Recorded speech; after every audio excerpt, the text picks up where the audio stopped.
Sir একটু কোন আজকে কি খেলে আজকে এলাম এখানে। আপনারা সবাই জানেন যে পূর্ববাড়ির পুকুর অনেক দিন ধরে এটা রক্ষণাবেক্ষণ হয়।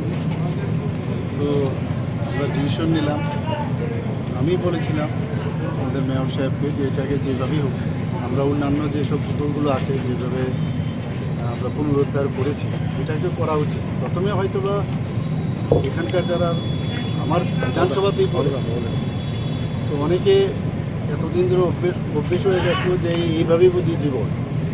কিন্তু আমরা জানি যখন পুকুরটা আবার পুনরুদ্ধার যেহেতু হচ্ছে তাতে করে এখানকার যারা বাসিন্দারা আছেন তাদের জন্য কিন্তু একটা পরিবেশ হবে। এক তো পুকুরটাও প্রয়োজন, যে কোনো কারণে যদি এখানে অগ্নিসংযোগ হয় বা কিছু আগুন লাগে তাহলে মুশকিল। এক তো জলাধার হচ্ছে, পাশাপাশি এটা একটা চারিদিকে ওয়াকিংয়েরও ব্যবস্থা রয়েছে। কেউ মর্নিং ওয়াক ইভিনিং ওয়াক করবো।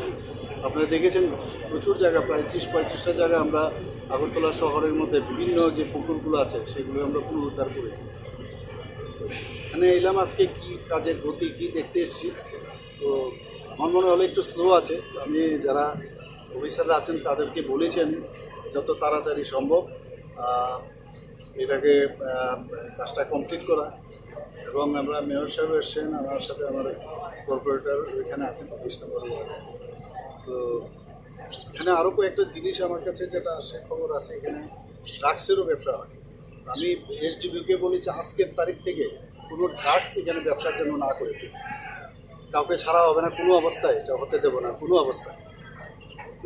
এইভাবে ঢিলাঢালা করে চলা আমরা এইদিকে আমরা যাব না, এগুলো বন্ধ করতে এসডিবি সাহেব বলছেন আমাকে যে এটা হবে না, আগামী দিন থেকে সেটা বন্ধ করবে।